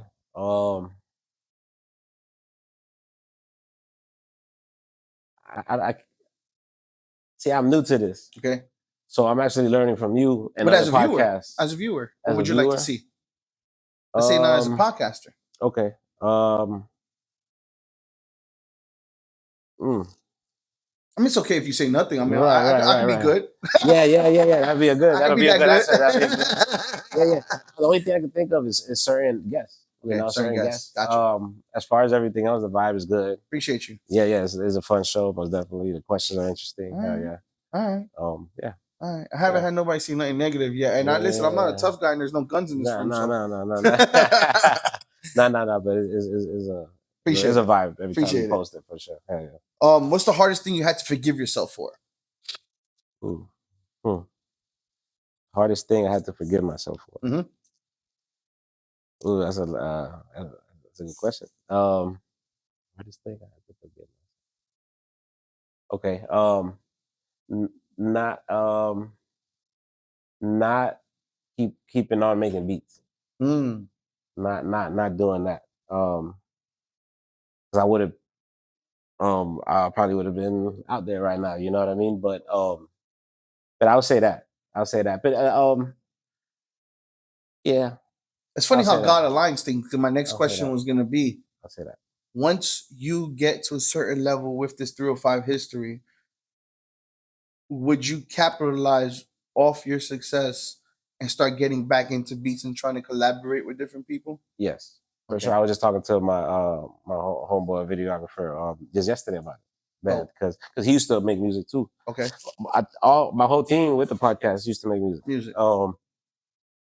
They were artists. I was just a producer in their own thing, though. You know. Right. But yes, most definitely, I will go back to. That's dope. I love making music. I love making beats. Are you gonna do it though? Not would you like? No, I am going to do it for sure. It's a matter of when, but for sure. It's crazy how it works because a small, quick history on how I started the show. French Montana is one of my biggest influences when it comes just in general. But French Montana used to do Coke Wave DVDs. I don't know if you remember those. Yeah. So French used to put his music on the Coke Wave DVDs, and people used to ask, like, who's music, and he would start my music. So that's how he started promoting it. So the reason why I started this show was for my brother. Me and my brother was a rapper. He's still one of my top favorite rappers, signed unsigned. And he used to make music. So I would idolize French Montana, and I said, yo, I got an idea how we can make your music. There's this thing called podcasting that's coming out. And I said, this is the future. It's the wave. And I said this 10 years ago. I said, bro, this is the wave. Like, this is going to pop. This is going to take from TV. Like, you're going to take away from 106 and Park. All that shit's not going to exist no more. Podcasting is going to be the new shit. And now look, Netflix has podcasting. Yeah.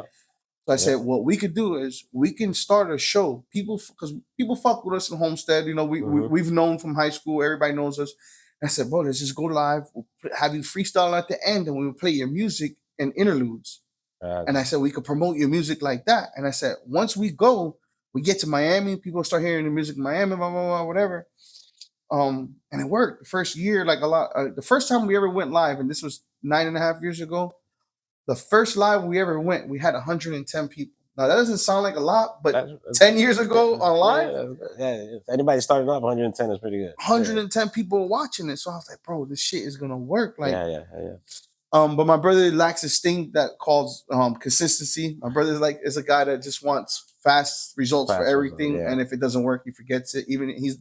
And I say it on camera and I say it to his face. He's the biggest upset to me because he's a waste of talent. And I feel like that's the most disrespectful thing you could do to God, being a waste of talent. So he's a waste of talent. Still love him. He's my brother. But Right. I kept on with it, and he moved to Cali at one point. So that's when when he moved to Cali, that's when through 24hourhiphop.com actually picked me up. Okay. So that's when I moved to like the studio and all this. But fast forwarding. But anyway, long story short is I want to see you capitalize off of that because I see that you do like making beats. That is your passion. So I asked you that question because I would like to see you using what you use for this, and then boom, okay, now I graduated to the next level, and now I'm the famous producer. I'm not which is what I wanted to be, which was my dream when I was younger. So yeah.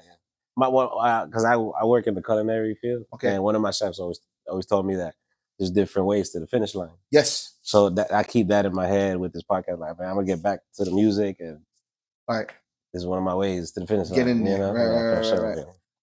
How do you process pain or heartbreak? How do I process pain or heartbreak? Mm-hmm. It takes time. It takes time for me to process it. Time heals all wounds. So, amen. Depending on how deep the heartbreak is, the longer it takes. Yeah. You know what I mean? Gotcha. What's something you needed to hear at 15 that nobody told you? Nobody told you. Don't stop.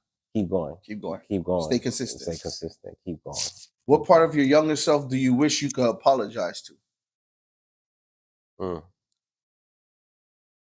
Again, to that kid making beat at 15, 16 in the computer all day, Stay with it. And I'm make him happy eventually when I get there. Gotcha. For sure. Hell yeah. Besides making the beats, what's your end goal in this media career? I'll just be a mogul. Be a mogul, man. Be a mogul. Like I said, Russell Simmons, Master P, Litty, Ross now. I get inspired by those people. Ted Lucas, 50, E-Class, even though we don't 50, 50 is a major inspiration business wise. Right. Those big players. Be a mogul like them. Have you ever felt like quitting? And if you have, what's the motivation that kept you going? I have felt like quitting, most definitely. I feel like everybody feels like quitting at some point. I have. Not only did I did quit. Right. Exactly. I took off a little bit. I fucked me up, but I took off. Yeah. Right. But what's your motivation? I have a couple. My kids. That's like the obvious answer. That's one of mine. Shout out to the kids. My kids. My parents for risking themselves for me to be born here. Amen. And that little boy, 15-year-old making beats. Making kid. Yeah, man, that motivates me, man, because I remember the vibe I had when I was making beats. I was locked in mentally, but What has been your biggest accomplishment you had this whole media run? Okay, say it again. What was the biggest? What has been your biggest accomplishment you've had on this whole media run? Biggest accomplishment on the media run. Just people, man. The biggest accomplishment is the feeling people give me when they say, "Hey, good job, man. Hey, I learned this. I learned this from your page. I didn't know that." Yeah. That's my biggest accomplishment, man. You hitting me up, people hitting me up to network just off the face of the brand, because I don't show my face, so if they really fucking with it, they fucking with it. So just the love, man. Just the love. I've been supporting since day one. Yeah, for sure. First I heard, I've been supporting. Yeah. Just the love. My biggest accomplishment is the love I give back. Hell yeah. What's the biggest piece of advice you got in this whole media run from anybody that you've come across or met with? Okay. It's not a specific advice, but a BB Lewis. He gives me tips, a lot of tips on how to network, how to put myself out there. What's one that you can't forget that he gives you? A tip. He told me to put my face out there more. Okay. He told me. So that's why you've been doing it more. In the first episode, he's the first episode. Right. At the end of the episode, he's like, get in front of the camera. Get in front of the camera. For like 2-3 seconds, I come out and I go like this. I'm like, he said, you got to put your face out there, man. He used Russell Simmons as an example. Not Russell Simmons. Yes, Russell Simmons as an example. How he came at the end of the shows of Def Jam. Yeah. He used that. I'm like, okay, I used to watch that. I know exactly what you're talking about. But he said you got to put your face out there more. So yeah, that's. And you've been doing it. I can tell you. Yeah. I met you when I bought the shirts, but I'm like, bro, I seen him once. I've never seen this man Yeah, ever again. yeah, I kind yeah. of forget what he looked like. Yeah. Like, Yeah. at That- first, I didn't even think it was you. I'm like, I thought I was like, oh, he sent somebody to me because you didn't even like. I don't want to say that you didn't introduce yourself like that, but you were kind of like, yeah, here's your shirt, like that was it. Like a dope deal. Dope deal. Yeah. You didn't say like, yo, it's me or nothing like that. So it's like that's just the street shit in me, you know. But that was back then. I think that was like 3 years or 4 years ago, right? Yeah, it was a while ago. Yeah, at least 2-3 years ago. Yeah. For sure. But now it's like you outside. Now we know the face. Yeah, for sure. Hell yeah. What's next for you and your team, the guys, the family? What's next for you guys? Just keep pushing this podcast, man. Try to make it the #1 podcast in Miami. Oh yeah. And join a podcast network eventually, and just have guests, the major players in my, and not only music too. I want to do every industry. I come from a culinary, like 9-to-5 wise culinary field, so I would like to have some chefs on there. Have you connected with Paul from Drink Champ Sports or Sports? I have. He was. He's into the culinary world. Oh yeah, I didn't know that. I didn't know that. But I talked to him one time. I met him at a couple of times, but one specific time when Breeze, which is the manager of JT Money, he was having like a listening session for all his artists because he manages artists and producers, and I guess he invited Paul. Him and Curly J too. I know Curly J. I haven't met him though. Okay. But yes, Paul I met during that session, that listening session. Connect with them because I thought that's how you connected with them because they're into the culinary field. So. Oh yeah. Yeah. I didn't know that. And do you know? He worked with Cool from Cool and Dre. He's their beatmate. He makes beats with them too. He's gonna fuck me up now because I forgot his Instagram name. I'm gonna show you him after, but okay. He's another one that he was a chef too. He even got like a knife tattooed right here, a chef knife. He's another one that you connect with, but he makes beats. But he was with Cool and Dre.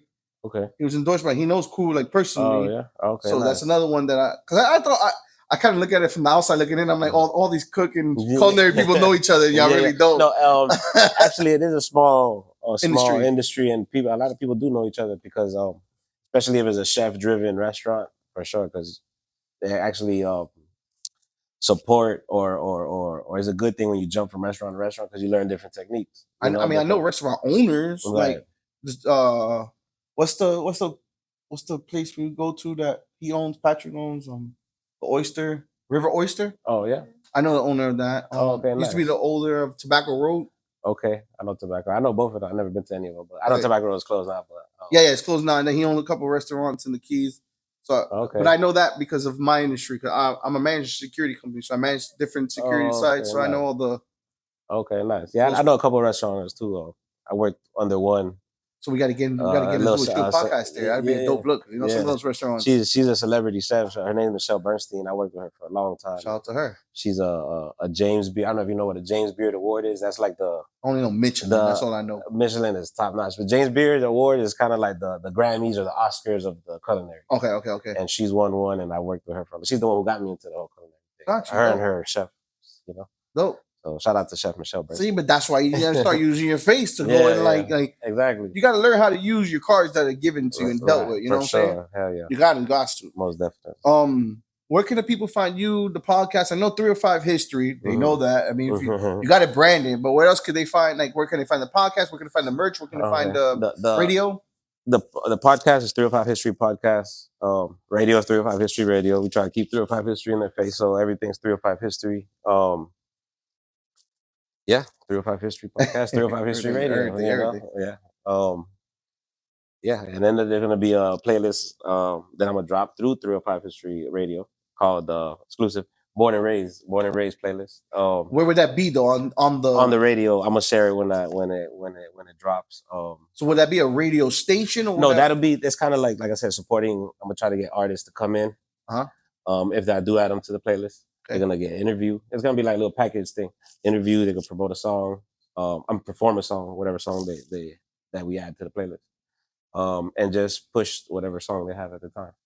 So I've been wanting to do something for 8 years, and maybe you could help me with this. I'm putting the idea out. And if it costs too much, tell me now. Willie, that's crazy. It's not gonna. You're thinking too crazy. But I've always wanted to do this thing called a Homestead Cipher. So I've always wanted to do a cipher from like 3 to 5 people in each city. So I would go to like the East City and do like North Miami Beach Cypher. But I always want to start off on Homestead because I'm from Homestead. You know what I'm saying? Right, for sure. So how hard or how is that realistic to do? Or I think so. Hell yeah, because like I said, people starting to collaborate, and I think people want that promotion. oh no, I got the people, but face. I'm talking about recording wise and stuff like that. Oh, like, no, they fuck with me in Homestead. I tell you, I want y'all to do this. We're gonna do this. Do it. Yeah, gonna do it. Yeah. not on some demanding shit, but they fuck with me. They show love. Yeah. So how hard is that to like do videography? And Zay's here, so maybe Zay can help with that. But is that realistic to do? Or? Yeah, hell yeah. I mean, if everybody's there, if everybody's schedule aligned, hell yeah. Would you collaborate with that or something that we did something like that? Yeah, that's history. So, yeah. Because maybe we could do from every city. Well, we can start off our own city. So you said you're connected with Little Havana and you connected with North Miami. So we can get maybe 3 from North Miami, 3 from Little Havana, 3 from Homestead, and we do 3 different sessions. Right. Oh, for sure. We could. Sponsored by we can set that up. Mix Masters. Because shout out to Mix Master Studios. Those are the ones that brought me in. We could do Mix Master Studios. Okay. We get them to sponsor this shit. Mix Masters on 27. That I think DJ H2 recorded his album on there. So shout out to Mix Master. Shout out to DJ Hayes. He's the one that owns it. That's in Alapata. Shout out to Alapata. Right. I gotta show Alapata love. She's from Alapata. Okay. And they're the ones that pulled me in. So. I lived in Alapata when I was young. See, you lived everywhere, goddamn it, bro. You know, it's another time we found out. See, now listen, y'all YouTubers and y'all people that are gonna interview my boy Cisco, they gotta watch my episode because if y'all did homework, then y'all find out. All you gotta do is watch the episode. You feel me? Before we close out, Cisco, shout outs. Any shout outs? Who's the shout outs? Give me a list. If you got a whole list, give me the list. Shout out to my team first, Erica P, Raw Life Media, and Rock Wilder Visuals. Shout out to all the people who support, show love. BB Lewis, Breeze, Matt, everybody, man. Litty, Willie here. Who else? That's all your guests from the podcast. Yeah, already. All the guests for pulling up. Yeah, hell yeah. Yeah, man, there's everybody who showed love, man. Shout out to everybody who showed love. Shout out to your family that gave you the opportunity to be here. Oh, shout out to God. Family, of course. Family, of course. Hell yeah. Family and God. Yeah, for sure. Hell yeah. I want to close up by telling you, bro, thank you for coming through. You are also one of those guests that I thought we were going to be like, I'm too busy right now. I got all this going on right now. And I'm really not behind the camera much. So I thought you were going to hit me with it. I'm going to tell you. I thought you were going to hit me with it. Did you think about it or no? I always think about it. Oh, okay, okay. But like I said, I got to force myself, you know. But it's all love. It's not it's not like I don't want to be here, you know, but it's all love. It's more of a mental thing. You know? I got you. But no, I want to thank you. I want to thank you for also always supporting me because the same way I've given you support, you've given me support. You even featured me on your platform before. Yeah, sure, so thank you for that. I do it for the love. I do it for Dade County. I love Dade County. Born in the Bronx, made in the day. I'm always gonna be from Miami. I'm always gonna rep Miami. So 305 history is something that we need to put out there. We need to push. We need to make sure y'all following 305 history. I'm gonna say it over and over again. I'm gonna make a clip out of this too. You see, I got the clips. I'm gonna make a clip out of this. Make sure you go and follow 305 history. It's very simple. There's no math to this shit. You know the fucking vibes. My name is Litty Willie. His name is Cisco. But when you see him in the street, say, "What's up, 305 history?" And we out this bitch. It's the Litty Show. It's the Litty